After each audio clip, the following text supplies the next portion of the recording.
नमस्कार, देश की बात में आपका स्वागत है। मैं हूं आरिश अजहर, आपके साथ रुक करेंगे इस वक्त की हेडलाइंस पर। विमान हादसे में अजीत पवार का निधन, बारामती अस्पताल पहुंचे शरद पवार, समर्थकों में भारी भीड़। संसद के दोनों सदनों में पवार को श्रद्धांजलि, राष्ट्रपति के भाषण के साथ बजट सत्र का आगाज।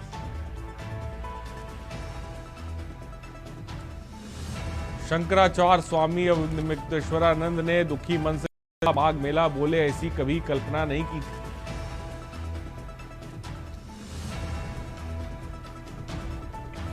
पवार के निधन पर मुख्यमंत्री योगी आदित्यनाथ ने जताया दुख।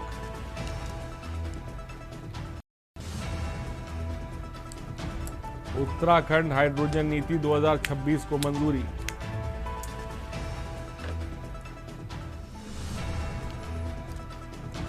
राम जन्म यादव को सिटी मजिस्ट्रेट का चार्ज। आप देख रहे हैं के न्यूज, खबरों का सारथी। और महाराष्ट्र के उप मुख्यमंत्री अजीत पवार का आज एक दर्दनाक विमान दुर्घटना में निधन हो गया। यह हादसा 28 जनवरी को 8:45 पर हुआ, जब उनका चार्टर्ड विमान लैंडिंग के दौरान दुर्घटनाग्रस्त हो गया। अजीत पवार को आज बारामती में राजनीतिक कार्यक्रमों में शामिल होना था और सुबह 7 बजे विमान ने मुंबई से उड़ान भरी थी।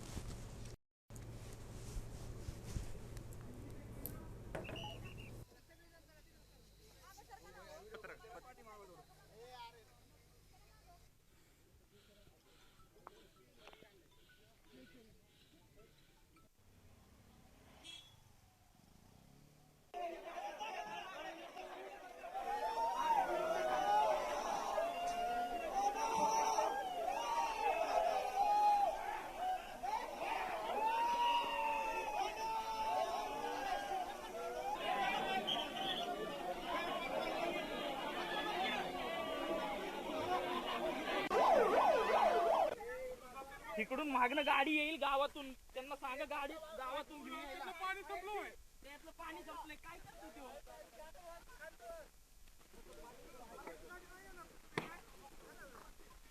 हॅलो, बोल ना.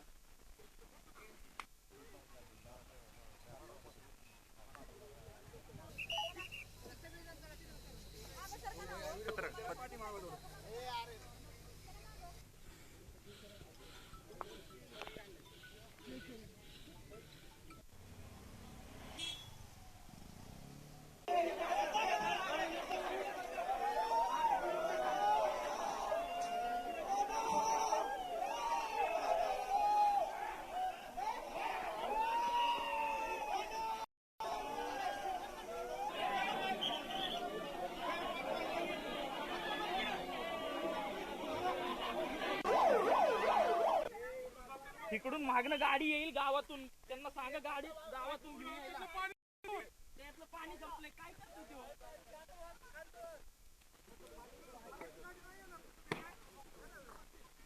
हॅलो, बोल ना.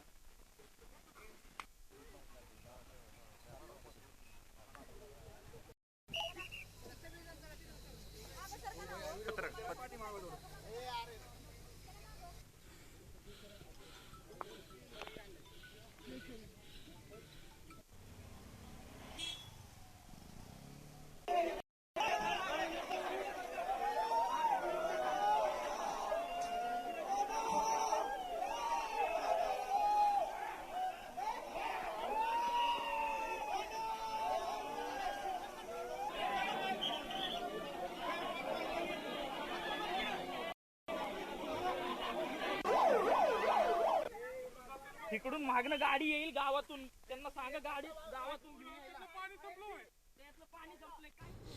पटियाला के सनौर विधानसभा क्षेत्र से आम आदमी पार्टी के विधायक हरमीत सिंह पठान माजरा और पंजाब सरकार के बीच तल्खी अब खुलकर सामने आ गई और पटियाला में विधायक के सरकारी निवास को प्रशासन द्वारा भारी पुलिस बल की मौजूदगी में खाली करवाया गया और विधायक का आरोप है कि यह कार्रवाई उनके द्वारा जनहित मुद्दे उठाने के कारण की गई।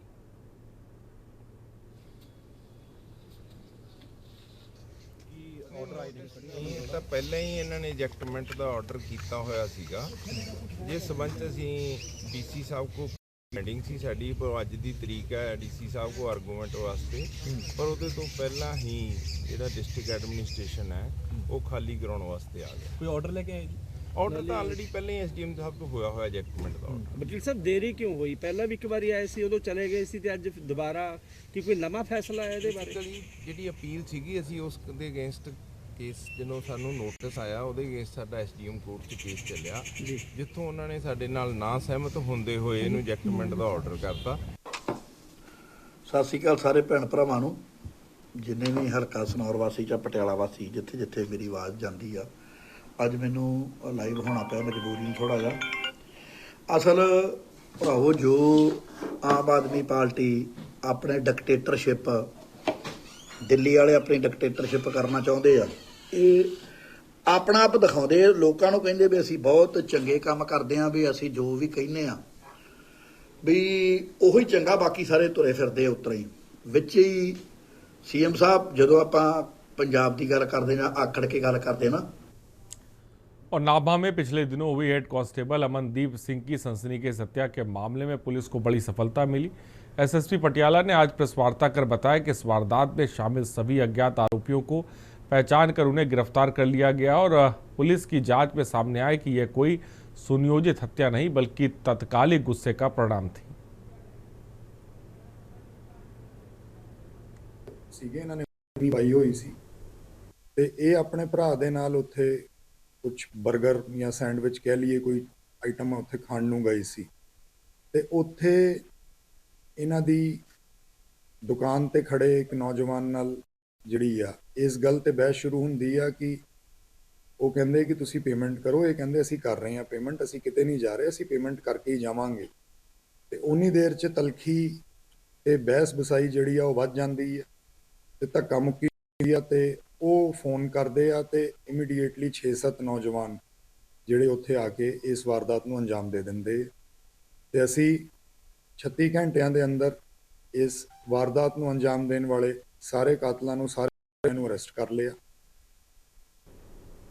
और यमुनानगर में सोमवार को स्वर्ण समाज के लोगों ने यूनिवर्सिटी ग्रांट्स कमीशन यानी यूजीसी द्वारा लागू किए गए नए इक्विटी और समान अवसर से जुड़े नियमों के विरोध में प्रदर्शन किया। प्रदर्शन नेहरू पार्क के समक्ष किया गया, जहां बड़ी संख्या में लोग हाथों में तख्तियां और बैनर लेकर पहुंचे।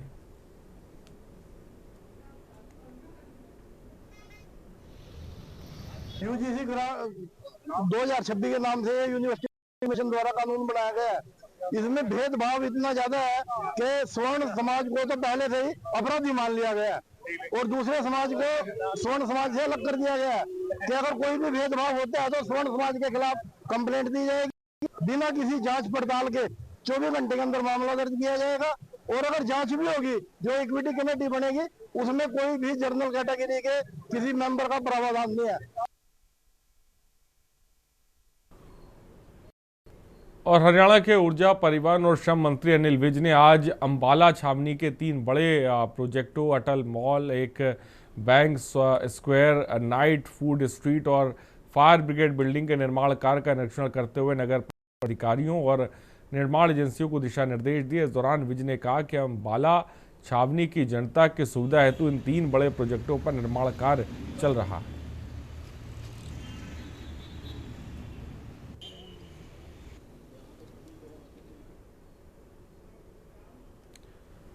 सिरसा में जिला सिरसा का युवा एनएलओ कार्यकर्ता सम्मेलन का आयोजन किया गया। सम्मेलन को युवा एनएलओ नेता रानिया के विधायक अर्जुन चौटाला ने संबोधित किया। इसके बाद अर्जुन चौटाला मीडिया से रूबरू हुए।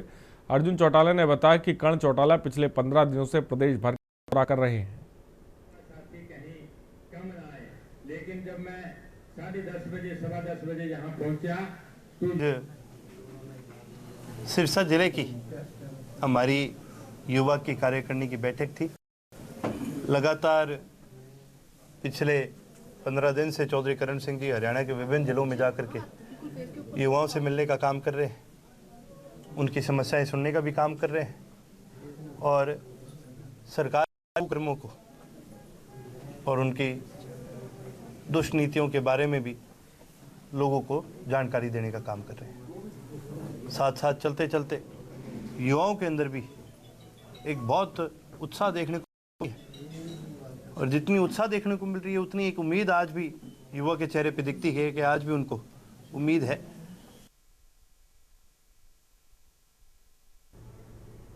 और हरियाणा के मुख्यमंत्री नायब सिंह सैनी ने महाराष्ट्र के उप मुख्यमंत्री अजीत पवार के निधन पर गहरा दुख जाहिर किया। मुख्यमंत्री ने इसे भारतीय राजनीति विशेषकर महाराष्ट्र के लिए एक बड़ा धक्का बताया। मुख्यमंत्री नायब सिंह सैनी ने सोशल मीडिया और आधिकारिक माध्यम से अपनी संवेदनाएं व्यक्त करते हुए निधन पर अत्यंत दुख जाहिर किया।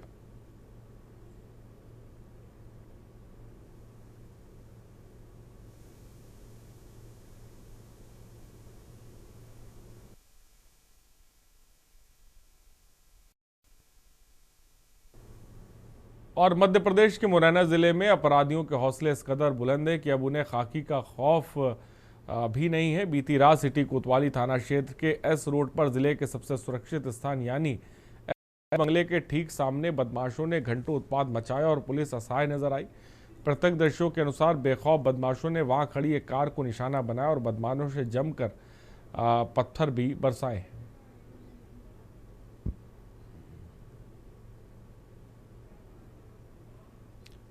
और जिले के ग्राम पंचायत मधुपुरी में पानी की गंभीर समस्या को लेकर आज ग्रामीणों का गुस्सा सड़कों पर फूटा।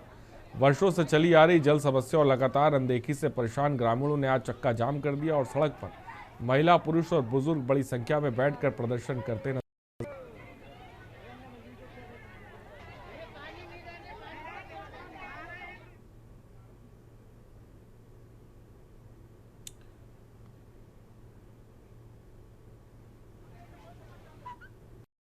और मंडला जिले के मोतीनाला थाना क्षेत्र के अंतर्गत भीम डोंगरी में बीती रात एक दर्दनाक सड़क हादसा हो गया।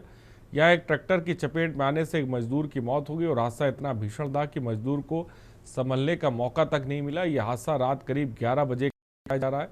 जानकारी के अनुसार मृतक मजदूर अपने अन्य साथियों के साथ छत्तीसगढ़ काम करने गया हुआ था।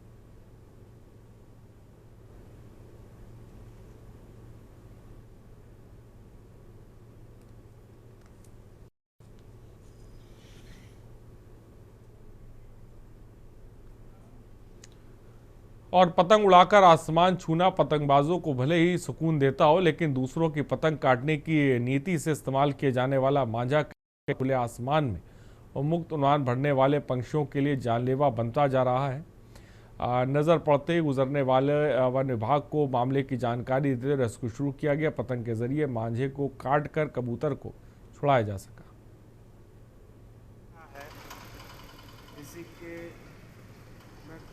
खींचना सर। और मध्य प्रदेश की राजधानी भोपाल में आए मध्य प्रदेश के वेयर हाउस संचालक प्रकाशन अकेडमी में एकत्रित हुए हैं और मध्य प्रदेश के खाद्य एवं आपूर्ति मंत्री गोविंद सिंह राजपूत की अध्यक्षता में एक कार्यशाला शुरू हुई। इस कार्यशाला को लेकर गोविंद सिंह राजपूत ने कहा कि मध्य प्रदेश में बड़ी संख्या में वेयर हाउस बनाए गए थे और अभी भी बनाए जा रहे हैं।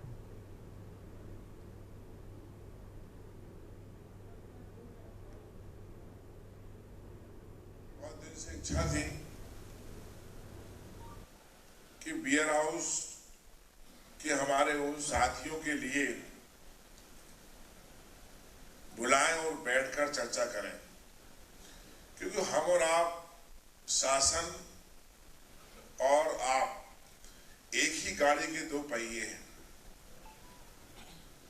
क्यों ना हम लोग साथ बैठकर ऐसे कोई उपाय निकालें जिससे आपको फायदा हो और सरकार का उद्देश्य ये है कि आपने जिस मंशा के साथ अपना एक छोटा बड़ा बिजनेस शुरू किया है,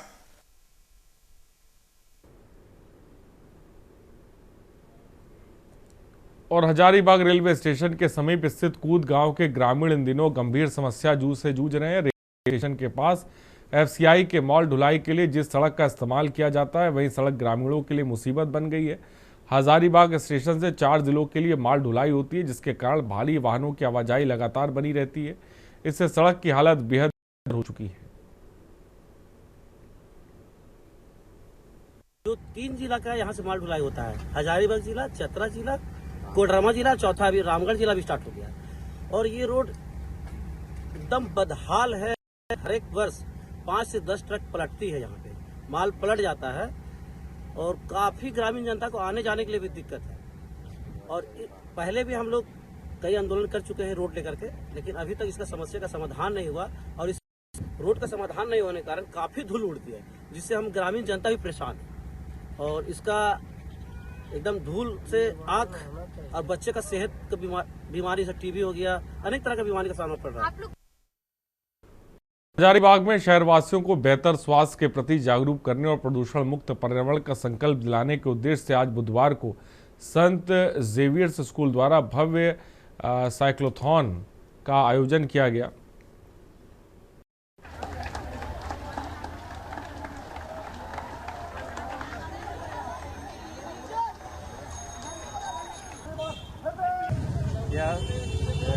संजीवी स्कूल का भी 75 साल होने जा रहा है।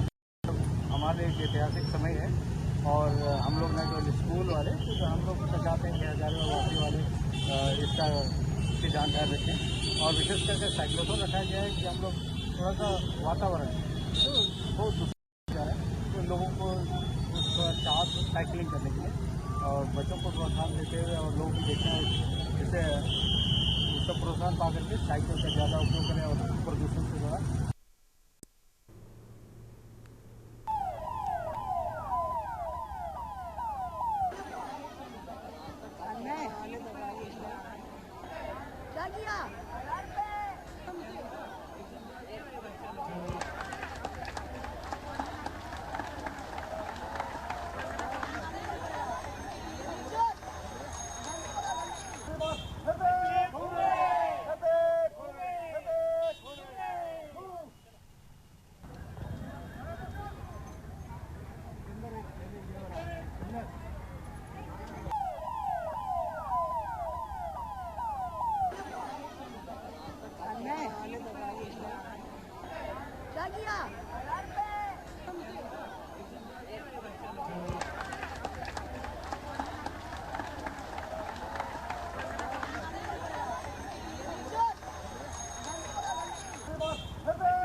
जिला प्रशासन ने हजारीबाग नगर निगम के आम चुनाव के लिए विस्तृत कार्यक्रम जारी कर दिया। शहर के महापौर और 36 वार्ड पार्षदों के भविष्य का फैसला अब जनता के हाथ में है। चुनाव की घोषणा के साथ ही क्षेत्र में आदर्श आचार संहिता प्रभावी हो गई और जिला उपायुक्त ने सभी मतदाताओं से निर्भीक होकर मतदान करने को कहा। इसका अनुपालन उनको करना होगा, अगर नहीं करेंगे तो फिर हम लोग अपने एंड पे एक्शन लेने के लिए स्वतंत्र रहें। प्रक्रिया में जैसा कि आप लोग जान रहे हैं, राज्य निर्वाचन आयोग के द्वारा कल चुनाव जो है वो डिक्लेयर किया गया। उस उपलक्ष्य में जो है आज एज अ डीओ नगर पंचायत नगर पालिका जो है प्रपत्र 5 में हजारीबाग नगर निगम के लिए निर्वाचन की सूचना जो है वो प्रेषित की जा चुकी है, जिसके तहत में हजारीबाग नगर निगम में 36 वार्ड पार्षद के लिए जो चुनाव है एवं यहाँ के जो महापौर की जो चुनाव है उसकी प्रक्रिया स्टार्ट हो गई है। हाँ, तो जो आगामी नगर पालिका निर्वाचन है 2026 में है पूरे राज्य में, उसमें हजारीबाग में 77 बिल्डिंग्स में 160 बूथ है। सभी बूथों पे बिल्कुल शांतिपूर्वक चुनाव हो, इसकी हम लोगों ने तैयारी की है। इसके लिए हम लोग चिन्हित करने की भी प्रक्रिया कर रहे हैं कि कौन कौन से सेंसिटिव और हाइपर सेंसिटिव बूथ हैं, वहाँ पे विशेष रूप से सुरक्षा बलों की प्रतिनियुक्ति की जाएगी। साथ में कुछ वल्नरेबल पॉकेट्स अगर किसी बूथ एरिया में हैं तो वहाँ पर भी हम लोग कॉन्फिडेंस बिल्डिंग मेजर्स करेंगे, जिसमें फ्लैग मार्च होता है और हम लोग भी जाएंगे, जाकर मतदाताओं से मिलेंगे। देवघर से जहां अधीक्षक उत्पाद के निर्देशक पर अवैध शराब के खिलाफ बड़ी कार्रवाई करते हुए बड़ी मात्रा में अवैध शराब बरामद की गई। टीम ने सोना राय ठाणी थाना क्षेत्र के तिलोना ग्राम में औचक छापेमारी की, जिससे आरोपियों को जखीरा हटाने का मौका नहीं मिला। छापेमारी के दौरान टीम ने मौके से अवैध शराब सहित विभिन्न नामी कंपनियों की विभिन्न सामग्री बरामद की है।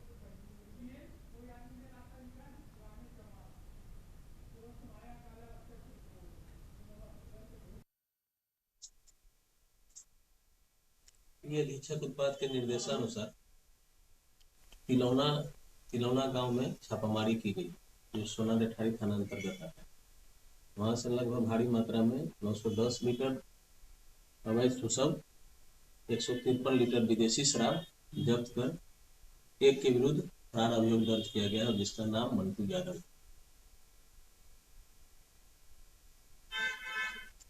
कितने की मात्रा में सर क्या क्या पकड़ा है? 910 लीटर सुसव है, 153 लीटर विदेशी शराब है, बहुत भारी मात्रा में। आपका एक ड्राम भी है जो उसमें यूज कर रहा था, 500 लीटर का एक जो रहता है टंकी, उस टाइप का था।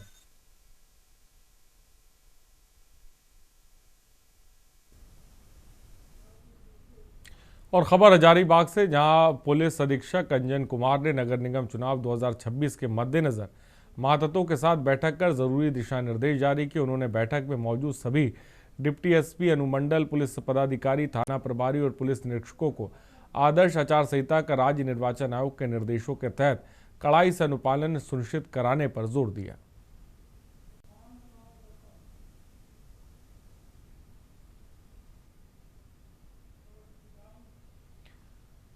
और देवघर जिले के वरिष्ठ नागरिकों की सुरक्षा और समस्याओं के त्वरित समाधान को लेकर देवघर पुलिस ने एक अहम पहल की और पुलिस अधीक्षक देवघर के मार्गदर्शन में आज पुलिस अधीक्षक कार्यालय परिसर में विशेष वरिष्ठ नागरिक सेल का शुभारंभ किया गया। इस सेल का मुख्य उद्देश्य में रह रहे वरिष्ठ नागरिकों की सुरक्षा सुनिश्चित करना है।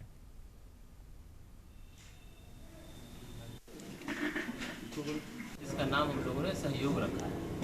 सहयोग योजना के अंतर्गत हम लोग जो बच्चे जो हैं, जो 18 साल से कम उम्र के बच्चे हैं, उनको हम लोग ध्यान रख रहे हैं कि उनको कई बार हम लोग यहाँ देख रहे हैं देवघर में कि जितने भी अपराध हो रहे हैं, कई अपराधों में हमें चाहे हथियार के अपराध, आर्मसेट के अपराध हो रहे हैं या के अपराध हो रहे हैं, कई अच्छे घरों के बच्चे जो हैं इसमें संलिप्त हो रहे हैं और ऐसे कार्य कर रहे हैं। तो इसमें हमारा 2-3 अप्रोच है। पहला अप्रोच है कि हम लोग वैसे सभी बच्चे जो पूर्व में ऐसे कांडों में जेल गए हैं या हुए हैं, उन सभी बच्चों को हम लोग उनसे मुलाकात करेंगे, उनकी काउंसलिंग करने का प्रयास करेंगे। हम यह भी असेस करेंगे कि वो लोग वर्तमान में क्या कर रहे हैं।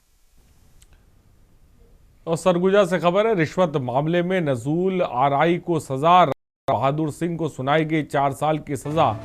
दोषी को जमा करना होगा 5,000 रुपए का अर्थदंड। जमीन के नामांतरण के लिए मांगी गई थी रिश्वत। खबर इस वक्त आपको बता रहे हैं।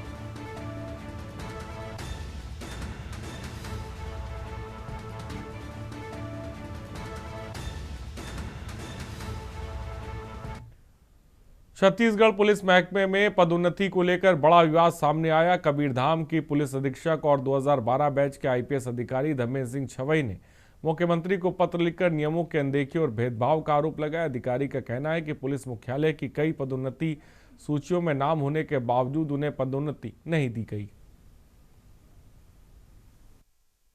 पदोन्नति को लेकर सर जो है आपके साथ लगातार भेदभाव किए जाने की बात आपने की, क्या है पूरा मामला और क्यों लगता है कि इस तरह की चीजें हो रही है? देखिए, मेरे को जूनियर स्केल भी नहीं दिया गया है, सीनियर स्केल भी नहीं दिया गया है और इसके अलावा डीआईजी के पद जो 2012 का मैं आईपीएस हूँ, 2012 के बैच को सबको डीआईजी बना दिया गया है, लेकिन मुझे नहीं बनाया गया है। मुझे ऐसा लगता है कि मेरे साथ ये भेदभाव किया जा रहा है। मेरा एक कोई प्रकरण मध्य प्रदेश में बताया जाता है जिसमें कि पहले खात्मा चला गया था, जो कि अभी न्यायालय से स्वीकृत नहीं हुआ है, तो चूंकि वो विवेचना में लंबित। और यहाँ पर रुकते एक छोटे से ब्रेक के लिए। ब्रेक के उस पार मेरे सहयोगी हिमांशु होंगे आपके साथ।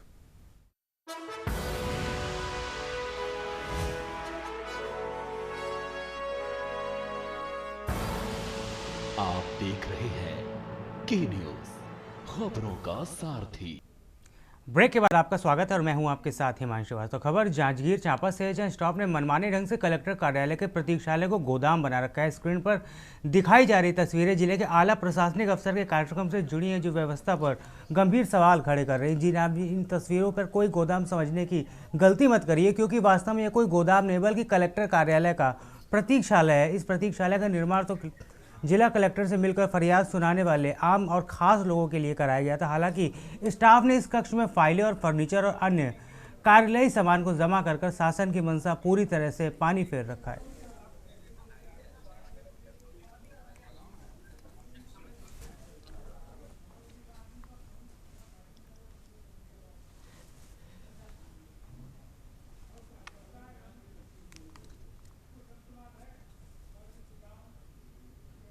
खबर अंबिकापुर से, जहां पूर्व जिला सत्र न्यायालय परिसर में बम की धमकी मिलने से सनसनी फैल गई। सीजीएम कोर्ट के मिले मेल के माध्यम से धमकी मिलते ही पुलिस ने पूरे मामले को इसकी सूचना दी गई। इससे आनन फानन में भारी पुलिस बल और बम स्क्वाड टीम ने न्यायालय परिसर पहुंचकर जांच पड़ताल शुरू की। साथ ही पुलिस अधिकारियों ने भी मौके पर पहुंचकर वहां पर गहन निरीक्षण किया। हालांकि पूरी जांच के बाद कहीं कुछ बरामद नहीं हो सका। इसके बावजूद जिला एवं सत्य न्यायालय परिसर पहुँचने वाले लोगों की तलाशी की प्रक्रिया के बाद ही अंदर जाने पर प्रवेश दिया गया।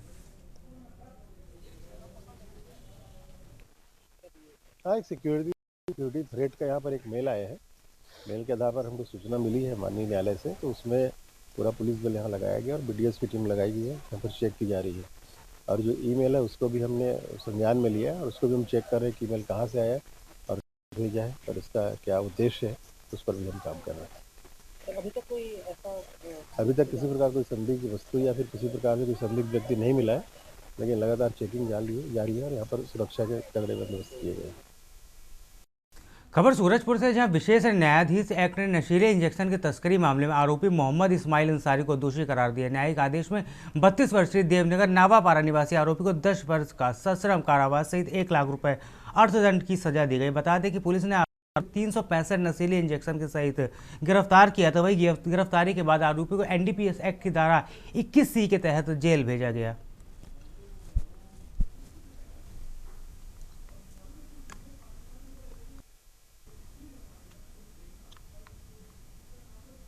खबर से, जहां पुलिस नियंत्रण कक्ष में नव पदस्थ डीआईजी एवं एसएसपी शशि मोहन सिंह ने मीडिया कर्मियों के साथ परिचयात्मक बातचीत की। स्वयं का परिचय देते हुए उन्होंने बताया कि वर्ष 1997 में पुलिस महकमे में उनका चयन हुआ था। बाद में राज्य के विभिन्न जिलों सहित अलग अलग बटालियन में सेवा करने अवसर प्रदान हुए। उन्होंने बताया कि उनकी प्राथमिकता सरकार व शासन के निर्देशों के तहत समाज को सुरक्षित महसूस कराना है। रायपुर में मैं 2 बार सीएसपी रहा हूँ, 1 बार एडिशनल एसपी रहा हूँ। एडिशनल एसपी के तौर पे कवर्धा, नारायणपुर, राजनांदगांव, दुर्ग, भिलाई और रायपुर में रहा हूँ। उसके बाद मैं पुलिस एकेडमी में रहा और 5 साल फिर मैं बटालियन में कमांडेंट रहा। मैं अतिरिक्त प्रभार में था, जब जगदलपुर बटालियन कमांडेंट था वहाँ में, तो अतिरिक्त प्रभार में रायगढ़ भी था, तो महीने में मैं 1-2 बार यहाँ आता था। और उसके बाद जगदलपुर का प्रभारी एसपी रहा 1 महीने और 2 साल जशपुर में रहा और फिर सेवा में आया। बेसिकली सर रहने वाला बेसिकली मैं मूलतः तो हमारा बिहार है, हमारा जन्म स्थान, लेकिन हम पले बड़े भिलाई में। अब राहुल गांधी से जुड़ी आपको अहम खबर बताने जा रहे हैं। राहुल गांधी के खिलाफ दायर याचिका को खारिज कर दिया गया। ब्रिटिश नागरिकता मामले में कोर्ट की तरफ से याचिका को खारिज किया गया। लखनऊ में एमपी एमएलए कोर्ट ने इस याचिका को खारिज किया है। बड़ी राहत राहुल गांधी को। एसीजीएम तृतीय आलोक वर्मा ने ये बड़ा फैसला सुनाया है। लखनऊ से आपको इस वक्त की बड़ी खबर बता रहे हैं। राहुल गांधी के खिलाफ दायर याचिका अब खारिज हो गई है। राहुल को बड़ी विदेशी ब्रिटिश नागरिकता मामले में याचिका को अब खारिज कर दिया गया है। एमपी एमएलए कोर्ट ने याचिका को खारिज किया है। राहुल गांधी जुड़ी अहम जानकारी आपको बता रहे हैं। एसीजीएम तृतीय आलोक वर्मा ने यह फैसला सुनाया। राहुल गांधी के खिलाफ दायर याचिका को खारिज कर दिया गया है। राहुल गांधी को कहीं ना कहीं बड़ी राहत इसमें देखने को मिली। एसीजीएम तृतीय आलोक वर्मा ने यह फैसला सुनाया है।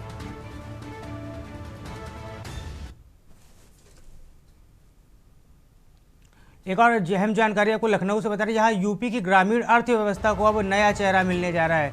मुसहर और वनटांगिया समुदाय बने आत्मनिर्भर। अहम जानकारी आपको इस वक्त की बता रहे सीएम योगी की प्राथमिकता ने बदली किस्मत।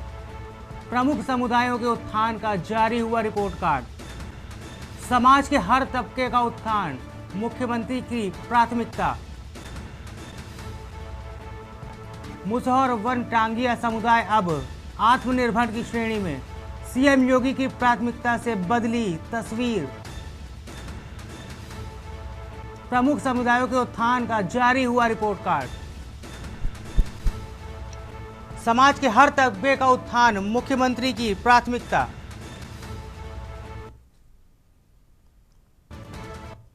लखनऊ से आपको अहम जानकारी बता रहे हैं। एलडीए बनाएगा एश स्क्वायर अपार्टमेंट। आपको बता दें 1900 वर्ग फीट के होंगे 384 लग्जरी फ्लैट्स। 29 से 28 फरवरी तक होगा पंजीकरण। लखनऊ से आपको इस वक्त की अहम जानकारी बता रहे हैं। पंजीकरण में जमा करनी होगी फ्लैट 5% रकम। वहीं लॉटरी के माध्यम से फ्लैट्स का आवंटन किया जाएगा। पुराने लखनऊ की आबादी में बनेगा स्क्वायर अपार्टमेंट। स्क्वायर अपार्टमेंट में 3 वर्ष में बनकर ये पूरी तरह से तैयार हो जाएगी, जिसमें स्विमिंग पूल, पार्क, क्लब जैसी सुविधाओं से लैस होगा। किड्स प्ले एरिया की सुविधा भी यहाँ पर उपलब्ध कराई जाएगी। स्क्वायर अपार्टमेंट के सभी टावर होंगे 27 मंजिला।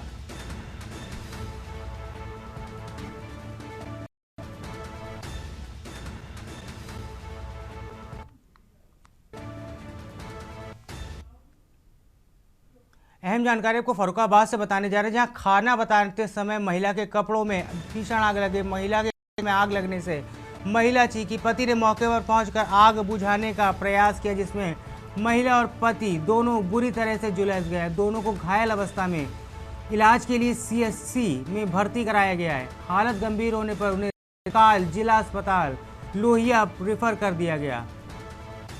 कोतवाली कायमगंज क्षेत्र के जोरा गांव का यह पूरा मामला बताया जा रहा है।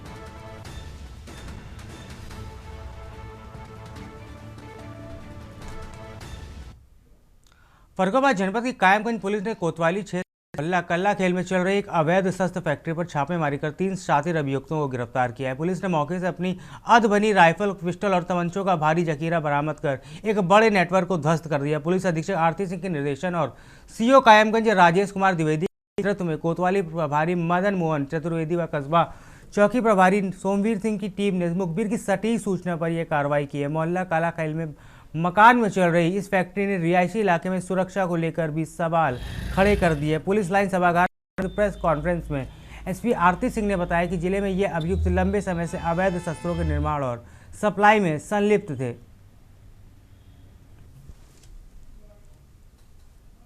देखिए, जनपद फतेहगढ़ की पुलिस थाना कायमगंज कोतवाली ने आज दिनांक 28 जनवरी को एक थाना क्षेत्र में चल रहे अवैध शस्त्र फैक्ट्री का खुलासा किया है। इनमें हम लोगों ने 3 लोगों को गिरफ्तार किया है, जिनके नाम है तारिक खान, मुख्तियार खान और असद। इनके पास से भारी मात्रा में हमें अवैध राइफल, बंदूक, पिस्टल मिले हैं और इसके साथ साथ अवैध शस्त्र बनाने के हथियार भी मिले हैं। इनके आपराधिक इतिहास की बात करें तो इनमें से असद, उसके खिलाफ मारपीट का पहले से मुकदमा पंजीकृत है।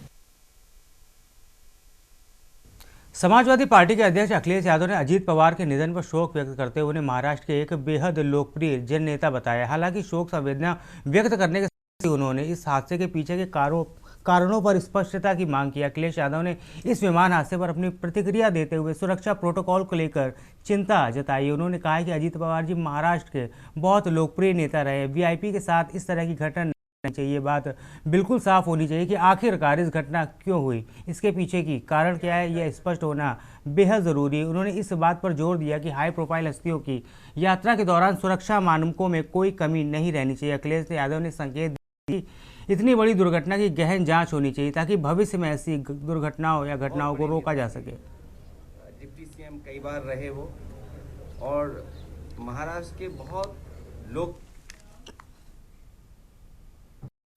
यूजीसी की नई नियमावली को लेकर चल रहे विवाद केवल सड़कों पर नहीं, दफ्तरों तक ही सीमित नहीं रहा, बल्कि कविता के मंचों तक भी पहुंच गया। देश के जाने माने हास्य कवि और अपनी कनपुरिया स्टाइल के लिए मशहूर हेमंत पांडे ने यूजीसी के नए नियमों के खिलाफ मोर्चा खोल दिया। उन्होंने अपनी चिर शैली में कविता के माध्यम से सरकार पर तीखा तंज कसा। हेमंत पांडे ने अपनी पंक्तियों में यूसीजी की नई गाइडलाइंस को सामान्य वर्ग का अभ्यर्थी को खिते पर नकेल बताया है। उन्होंने व्यंग करते हुए कहा है कि सरकारी नीतियां कभी कभी ऐसी पहेली बन जाती है जिसे सुलझाते सुलझाते छात्र का भविष्य ही उलझ जाता है।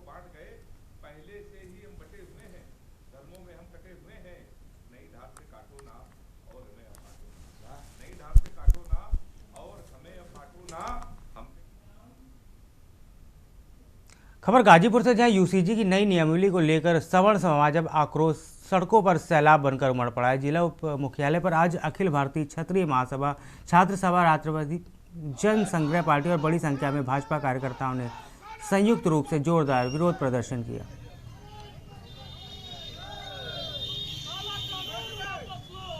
आज हमारे प्रदर्शन में क्षत्रिय महासभा के जिला अध्यक्ष थे, कायस्थ महासभा के जिला अध्यक्ष थे, ब्राह्मण महासभा के जिला अध्यक्ष थे और छात्र नेताओं की तरफ से शिवम उपाध्याय जी थे। और हम लोग सारे लोगों ने मिलकर यूजीसी कानून पर पत्रक दिया है मुख्यमंत्री जिलाधिकारी महोदय के द्वारा राष्ट्रपति, उपराष्ट्रपति और प्रधानमंत्री जी को। क्या मांगे हैं? मांगे हमारी ये है कि जो ये काला कानून है जिसमें जन्म से ही सवर्ण को दोषी बनाया गया है, इसको वापस लिया जाए। इसकी कमेटी में सवर्ण प्रोफेसरों को भी शामिल किया जाए और उसके बाद ये भी क्लियर किया जाए कि अगर मुकदमा करने वाला जो आरोप लगाता है अगर वो फर्जी साबित होता है तो उस पर क्या कार्रवाई होगी। राजकुमार जी, आज आप लोगों ने पत्रक सौंपा है, क्या बताएंगे? आज हम लोग स्वर्ण सभा, जितने भी स्वर्ण संगठन वाले हैं, जिसमें ब्राह्मण महासभा है, कायस्थ महासभा है और जनता पार्टी वाले हैं, सब लोगों ने मिल करके जो है एक पत्रक सौंपा है जिसमें यूजीसी जो काला कानून आया है वो विद्यालय और महाविद्यालयों के अंदर, जहाँ पे ये लोग तो एक तरफ बात करते हैं, इतने बड़े बड़े नेता माइक लगाकर बोलते हैं कि जात पात खत्म होना चाहिए, लेकिन ये जात पात वहीं पे बीज बो रहे हैं जहाँ से भविष्य का निर्माण होता है।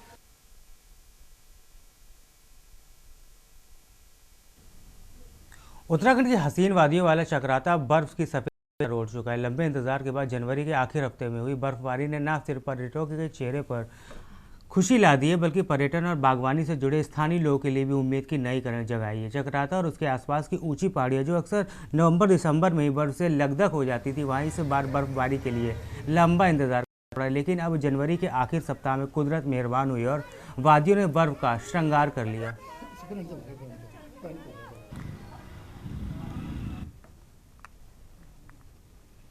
माहौल तो आप देख ही रहे हैं कि चक्राता पैक है पिछले 23 तारीख से, और अगर हम इसके फायदे बताएं तो इसके दूरगामी फायदे हैं, क्योंकि आप मान सकते हैं कि जो पहाड़ों में पानी की सप्लाई होती है पेयजल की, वो रिसोर्सेस से होती है। और आप लगा के चलिए कि अक्टूबर के बाद से ना तो बारिश हुई थी ना बर्फ हुई थी, तो बहुत मायूसी थी। तो ये एक जबरदस्त हिमपात जो हुआ 2 बार का, इससे एक तो हमारे जो वाटर रिसोर्सेज हैं वो रिचार्ज हो गए, और जिससे हम ये कहेंगे कि हमारे को आने वाले टाइम में गर्मियों में पानी की समस्या नहीं होगी। लेकिन आपने माहौल की बात करी तो आप देख सकते हैं कि चक्राता अब एक टूरिस्ट प्लेस के रूप में डेवलप हो रहा है। और जो अभी यहाँ पे बर्फबारी हुई है, पिछले 23 तारीख को यहाँ बर्फ पड़ी थी और बहुत अच्छी बर्फ पड़ी थी। मतलब ऐसा लगता है कि कई सालों का रिकॉर्ड टूटा होगा इस बर्फ से। पड़ने से जो है पर्यटक भी अच्छी खासी संख्या में पहुँचे हैं। काश्तकारों को और बागवान लोगों को भी इस बर्फबारी से बहुत फायदा हुआ है। काफी लंबे इंतजार के बाद केसर को बर्फ पड़ी है, तो कितना फर्क देखने को मिला है? नहीं, उससे वगैरह को जो ग्रोथ होनी थी वो भी रुक गई है, और होटल व्यवसाय जो चलना चाहिए था अब लास्ट में 2-4 दिन चला है, तो लेकिन ये कि ना होने से तो कुछ तो अच्छा है। मेरा नाम समीर सिद्दीकी है, मुरादाबाद से आए हुए हैं। चक्रोता पहुंचे हैं, क्या था और कैसा लगा? चक्रोता आते हुए हमें बहुत जाम भी मिला है, ऐसा नहीं है, मगर बहुत अच्छा है यहाँ पर। बस ये सरकार को थोड़ी रोड चौड़ी करनी चाहिए, बहुत ज्यादा मतलब रोड भी खराब मिली है हमें, मगर मजा बहुत आया है यहाँ पर। एक जो माइंड होता है मतलब उसमें सुकून सा मिला है, माइंड फ्रेश। कहाँ घूमे हम यहाँ पर चक्राता घूमे हैं, हम 1 वीक से यहाँ पर घूम रहे हैं। हम मसूरी भी गए थे, धनोल्टी भी घूमे हैं हम यहाँ पर, और बहुत मजा आया यहाँ पर। देखा यहाँ पर? जी, लाइव स्नोफॉल देखा था यहाँ पर। यहाँ पर बहुत अच्छा है, जो टूरिस्ट आ रहे हैं बहुत सिविलाइज्ड हैं और मतलब इतना गंदा नहीं हुआ है, और जो पुलिस है हमारी वो बहुत ही अच्छी तरीके से गाड़ियाँ आ रही हैं जा रही हैं तो उसका ध्यान रख रही हैं, तो अच्छा है। आइए आप लोग सब घूमने। फ्राइडे को स्नोफॉल हुआ था और अभी भी फिर उम्मीद जताई जा रही थी, लेकिन देखने को नहीं मिला है। अरे वो तो अब देखिए, वो तो क्लाइमेट पे बात है, हम उसका क्या कह सकते हैं। बाकी अभी तो जैसे आप देख सकते हैं, इसको जो पहली स्नोफॉल होती है उसे बोलते हैं, क्या बोलते हैं, माघ की बर्फबारी कहते हैं, और ये ज्यादा तक नहीं टिकती है। चक्राता की वादियां बर्फबारी के चलते पर्यटकों से गुलजार है। बीते शुक्रवार भारी बर्फबारी यहां देखने को मिली थी और पर्यटकों का काफी जमावड़ा था। 27 और 28 को फिर से बरसात और बारिश की आशंका जताई जा रही थी, लेकिन ऊंचाई वाले हिस्सों में बर्फबारी हुई, लेकिन चक्राता और उसके आसपास बर्फबारी नहीं हो पाई। लेकिन बावजूद इसके यहाँ पर पर्यटकों का फिर भी जमावड़ा है। पर्यटकों को उम्मीद है फिर से बर्फबारी होगी और उन्हें स्नोफॉल का नजारा देखने को मिलेगा। तबरेज खान, के news, Chakrata.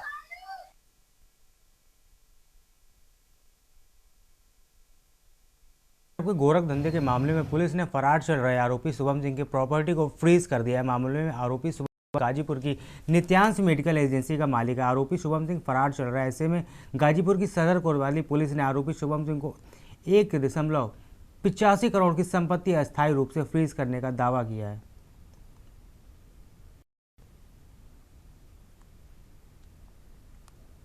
Codeine cough syrup का जो प्रकरण है, उस प्रकरण में 896/25 कोतवाली थाने पर पंजीकृत किया गया था। उसमें लगातार हम लोग के द्वारा विभिन्न कार्रवाइयाँ की जा रही थी। मनी जो पूरा है वो देखा जा रहा था। इसके अलावा किस तरह से जो कफ सिरप है उसका किस तरह से जो मेन इसमें शैली ट्रेडर्स है जहाँ झारखंड से, जहाँ से ये पूरा कफ सिरप का मूवमेंट हुआ और विभिन्न जगह पर ये के बाद गया, तो उसी को हम लोग ट्रेस कर रहे थे।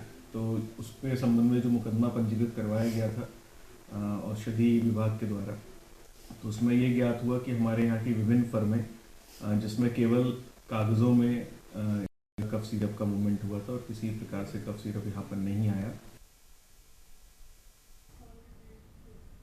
ग्रेटर नोएडा में थाना नॉलेज पार्क पुलिस ने बीटेक के द्वितीय वर्ष छात्र उदित सोनी की आत्महत्या के मामले में फरार चल रहे वंचित आरोपियों को गिरफ्तार कर लिया। पकड़े गए दोनों आरोपी हॉस्टल में वार्डन के तैनात थे। पुलिस ने मामले की गंभीरता को देखते हुए दबिश दी और सुधांशु व रोहित भाटी को गिरफ्तार किया।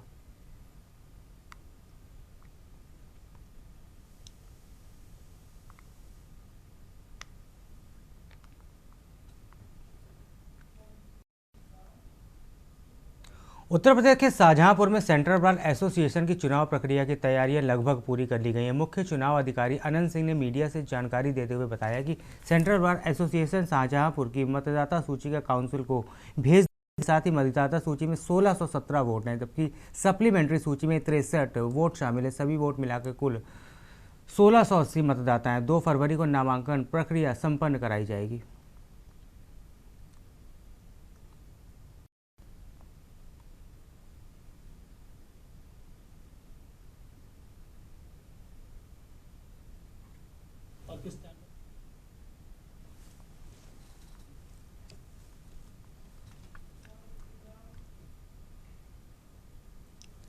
खबर नोएडा से, जहां सेक्टर 39 थाना स्थित 44 के पास फिर एक बार तेज रफ्तार का कहर देखने को मिला। अंधाधुंध रफ्तार से दौड़ रही कार चालक स्टीयरिंग पर नियंत्रण नहीं रख सका, जिससे कार ने स्कूटी सवार को जोरदार टक्कर मार दी। राहगीरों सहित मौके पर मौजूद अन्य लोगों ने आनन फानन में गंभीर रूप से घायल स्कूटी सवार को नजदीकी अस्पताल पहुंचाकर भर्ती कराया। सूचना पाकर पुलिस ने क्षतिग्रस्त कार को फिलहाल कब्जे में ले लिया है।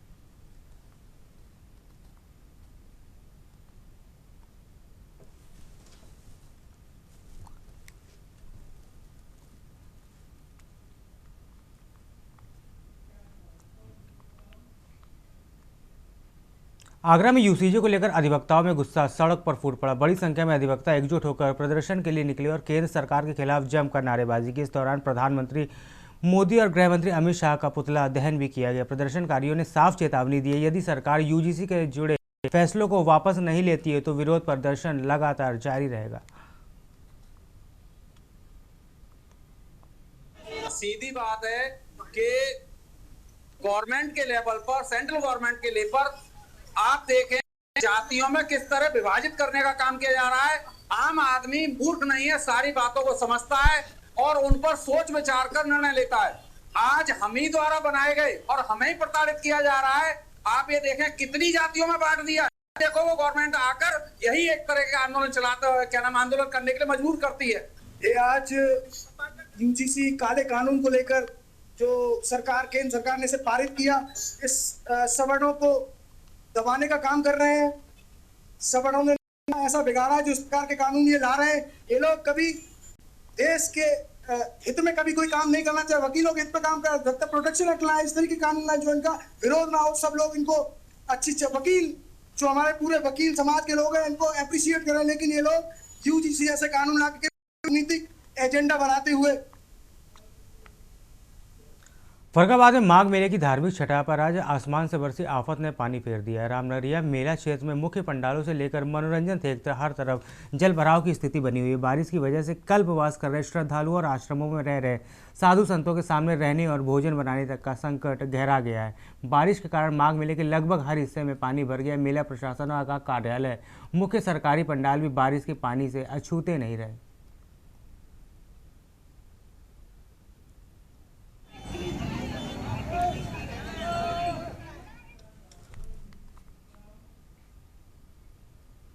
फर्रुखाबाद थाना कदारी गेट क्षेत्र के रोडवेज बस स्टॉप पर आज अफरा तफरी का माहौल बन गया। पुलिस ने संदिग्ध अवस्था में घूम रहे एक युवक और 2 युवतियों को सहित एक महिला को हिरासत में लिया, जिसके बाद पुलिस चौकी के अंदर ही हंगामा शुरू हो गया। पुलिस जब संदिग्धों को पकड़कर रोडवेज बस स्टॉप चौकी लेकर पहुंची तो वहां मौजूद एक युवती आपे से बाहर हो गई। युवती ने विरोध करते हुए चौकी के गेट पर पैर मार दिया, जिससे गेट टूट गया। युवती ने आरोप लगाया कि चौकी के अंदर पुलिसकर्मियों ने उसके साथ मारपीट की है। साथ ही उसने यह भी दावा किया है कि मौके पर कोई महिला पुलिसकर्मी मौजूद नहीं थी और पुलिसकर्मियों ने उसके साथ अभद्रता की।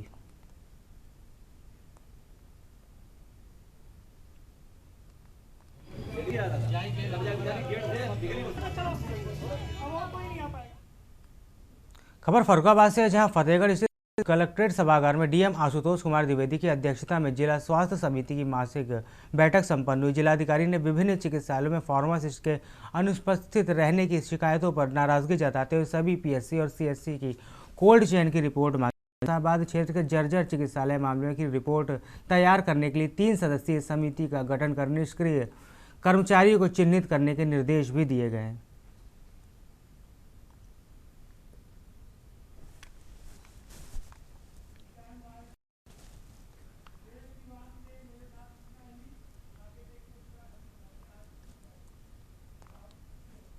देश की बात में फिलहाल इतना ही। आप बने रहिएगा के न्यूज़ इंडिया के साथ। आगे की खबर उत्तराखंड की खबरें आप देखिए आरिश मिर्जा के साथ। नमस्कार।